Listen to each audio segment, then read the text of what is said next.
Welcome to the Tramel Show. A face familiar to Oklahomans joins us today. Shane Beamer, head coach of the South Carolina Gamecocks.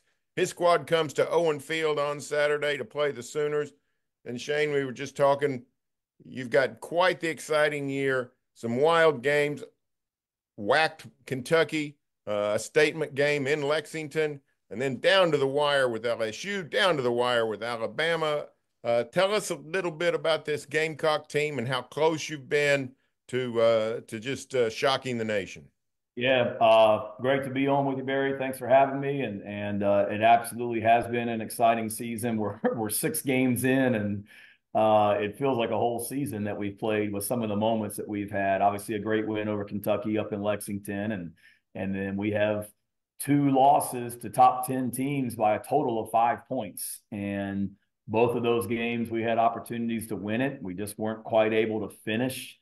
But for us, we've got a really good group of guys. They respond every week. They're fun to be around. They got a great work ethic. They practice the right way. We've got a unique mix of a very veteran defense, a lot of older guys that have been around here, some of them longer than I have since here in Columbia, and then a lot of new faces on offense. We're starting multiple true freshmen on the offensive side of the ball, and that side of the ball continues to get better each week. And know we're in for a big challenge this week against Coach Venables and his defense, but like the group that we have and like how they continue to get better each week.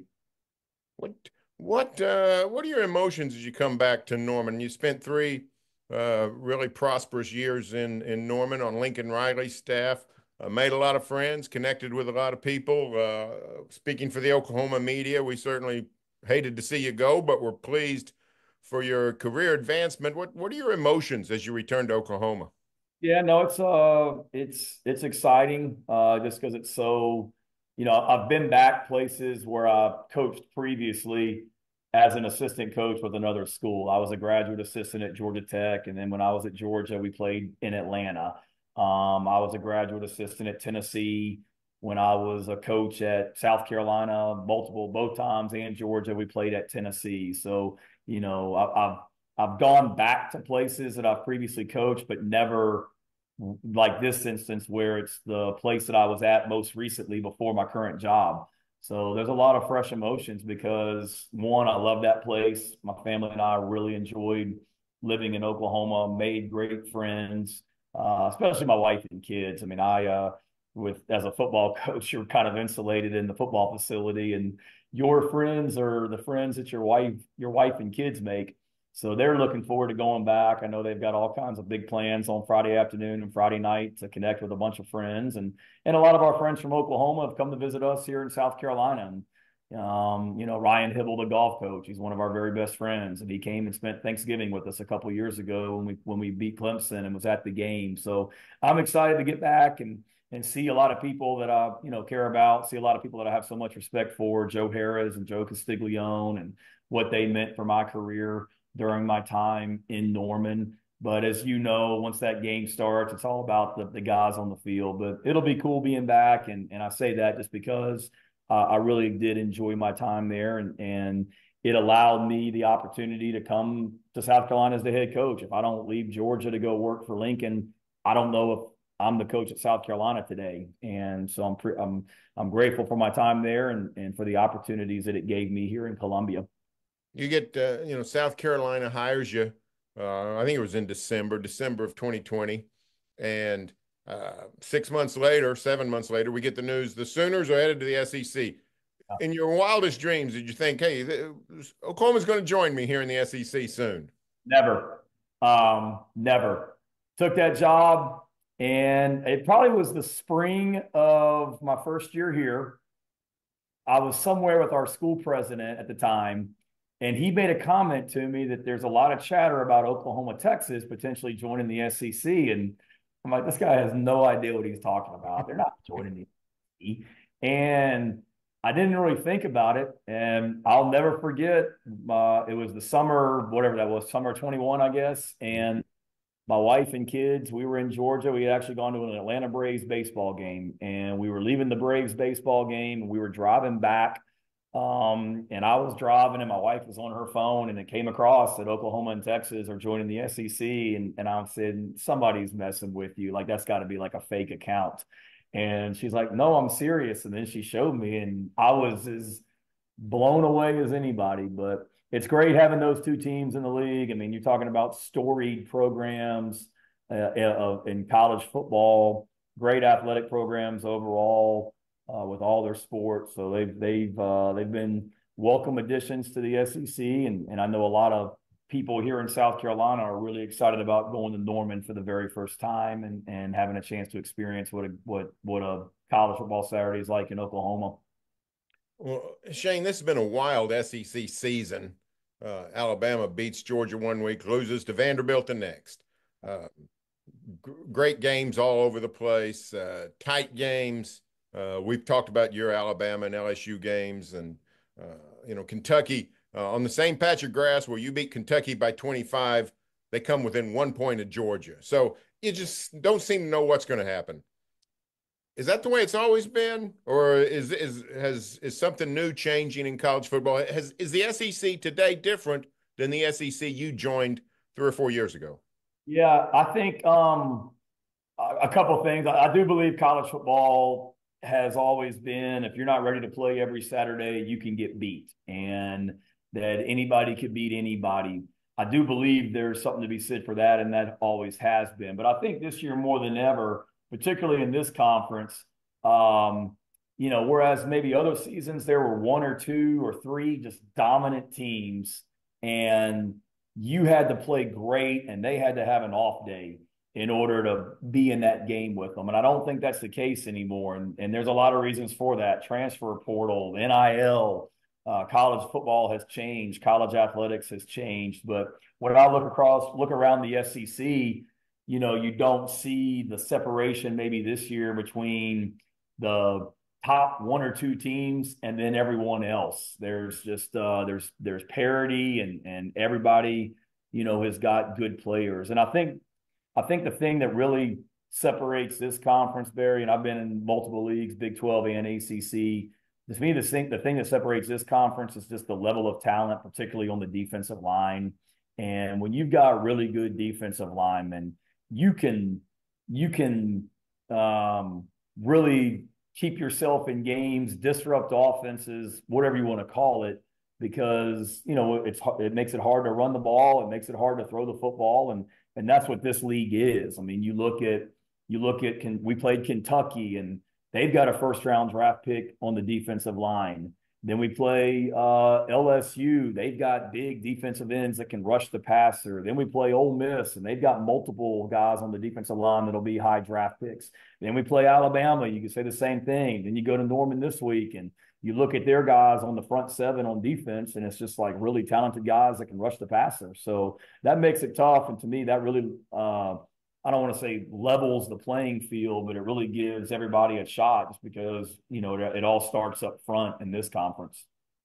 And on that list, we can put the Gamecocks. There are SEC analysts who say the best defensive line in the league is in Columbia, South Carolina. How'd you guys produce such a dominant defensive line, capable of doing the things you guys have been doing? Yeah, we're one of the things that really helps us on defense this year is the fact that so many of our guys on the defensive line, they're older guys. I feel like we have three starting defensive tackles. Two of them were here when I got here. They're South Carolina kids that were already on the roster, so they're in their fifth year in this program. And then the other one, TJ Sanders, number 90, TJ was committed to us when I got hired. So they're older guys that are invested in this program. And then we needed to improve the pass rush. When we looked at our team last season, we knew we needed to affect opposing quarterbacks more than what we did last season. So we wanted to address that in the transfer portal, and we were able to bring in a transfer from Georgia Tech that this was a good fit for him. Kyle Kennard, he's come in and done a great job as one pass rusher. And then, it was a multiple year journey recruiting Dylan Stewart out of Washington, D.C. And Dylan's a guy, we've got multiple guys on our team from that D.C., Northern Virginia, Baltimore area. And that made it somewhat of a natural fit and comfortable for Dylan to come here. And he's come in as a true freshman and done amazing things. So it's a combination of recruiting, transfer portal, and homegrown guys from here in South Carolina. But it's a fun group and really fun watching those guys play. You know, Brent Venables, the OU coach, of course, spent 10 years at Clemson, your arch rival there in South Carolina. But Brent said something interesting Tuesday. He said, the state of South Carolina is a place where you have access to a lot of good players. In South Carolina, close to Georgia, those kinds of things. And he said, a lot of these kids don't have the wanderlust that a lot of places do in terms of the high school kids. He said, a lot of them want to stick around close. Is that a sign, or is that true? And does that mean that South Carolina football is a place where you can really build something special? Yeah, I would agree with what Coach Venable said. I think you can see that right now with our team. You know, two of our defensive tackles were in high school, Barry, when I was at Oklahoma coaching, and I tried to get Boogie Huntley, who's one of our defensive tackles, to visit Oklahoma, and I think he came out there and visited unofficially. But he's a South Carolina guy that wanted to stay here in South Carolina. Tonka Hemingway is a guy that is from rural South Carolina that would have loved to have recruited to Oklahoma, but he's a rural South Carolina kid that wasn't going to leave this area. And one thing that we've talked to our guys about is keeping the best players in South Carolina, taking great pride in being from South Carolina, and doing something that's never been done here, and that's winning an SEC championship. And we were close to doing that when I was here as an assistant coach previously with Coach Spurrier, and that's what we're trying to do. But absolutely, and South Carolina is a lot like Oklahoma, and that there's not a lot of just Power Four football players that come out of this state every year. South Carolina probably has a little bit more than Oklahoma, so we've got to do a great job of keeping the ones here in South Carolina, here in Columbia, hopefully, and not going to Clemson or anywhere else. But then we are able to get out regionally and bring some guys here. And when they get here, they see that this is a great community. It's a great state to live. We've got great facilities. We've got resources. We've got in other sports success that we've had in other sports, whether it be Dawn Staley and her success with women's basketball, or our baseball team winning back-to-back national championships about 10 years ago. So it's a great place to be, great place to coach, great place to live. And we always want to start with South Carolina guys. And I do believe there's something to that, like Coach Venable said. Of course, when you look at Oklahoma, when you were here with Lincoln, great offenses, trying to build a defense. It's flipped on the Sooners. We got a pretty good defense, and now they can't score. What do you see out of the Sooners that it's so different than the Oklahoma program you left? Yeah, there's some really good players on that defense at all three levels: the defensive line, linebackers, and defensive backs as well. And they're well coached, as you would expect, with a Brent Venables defense. And then offensively, they remind me a little bit of the situation we were in last year with some of the injuries we had, and a little bit of the situation we're in this year playing young players. They've got two athletic quarterbacks in my mind, and both of those guys have shown that they can make throws and hurt teams with their feet as well. And then on the outside, they've got weapons at receiver. Even with the injuries, they still have guys that can make you miss and go. So to me, Oklahoma has never lacked for talent. When you look at recruiting classes every year, they're always near the top year in, year out. And we know this is a talented team that life in this league is just hard. There's no breathers where you look at the schedule and say, okay, we're okay this week. And every week you got to play. And I know that score against Texas got out of whack a little bit last week, but watching that game, it was a battle there for that in that first half, and Texas had a hard time moving the ball on them early. So we know that they continue to get better each week with the youth they have on the offensive side of the ball, and they're playing young guys on defense as well. They continue to get better each week. I feel like we continue to get better each week, and should be a heck of a battle on Saturday. When we've done a lot of talking about defense so far, Shane. When I look across the country, it appears that defenses have risen up over the last 3-4 years compared to what was going on Is that what you see? What's causing that? Is it slower pace? Is it catching up to the spreads? What do you think defense has sort of risen up here? Yeah, it's a good question. I don't know. You're right. There are, you look at some teams in our league that a couple years ago they're scoring 40, 50, 60 points a game, and now they're struggling to score 20 or 30. And, I think it's teams can get good quickly because of the portal now. I think teams realize that if you're really good up front on defense, that's where it starts. And particularly in this league, and you see teams that have recruited highly at that position and whatnot as well. And then, I think the other thing too in my mind is the development of the quarterback position. I think it's sometimes hard when a quarterback is going from school to school. Now, we did it with Spencer, don't get me wrong, but when a quarterback is in different systems and he's transferring different places, as opposed to being in a program and learning a system and developing, I think sometimes that's hard. And you've seen some guys that have brought in transfer portal quarterbacks, and sometimes it hits, but sometimes it doesn't hit as well, and it becomes a little bit more of a struggle than maybe you anticipated.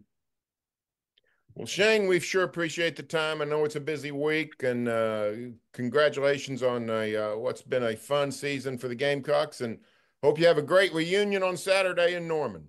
You bet. Thanks so much for having me on. You bet. Thanks a lot. Shane Beamer. Stay tuned for more OU football coverage next week on the Barry Tramel Show, as well as in the Tulsa world every day.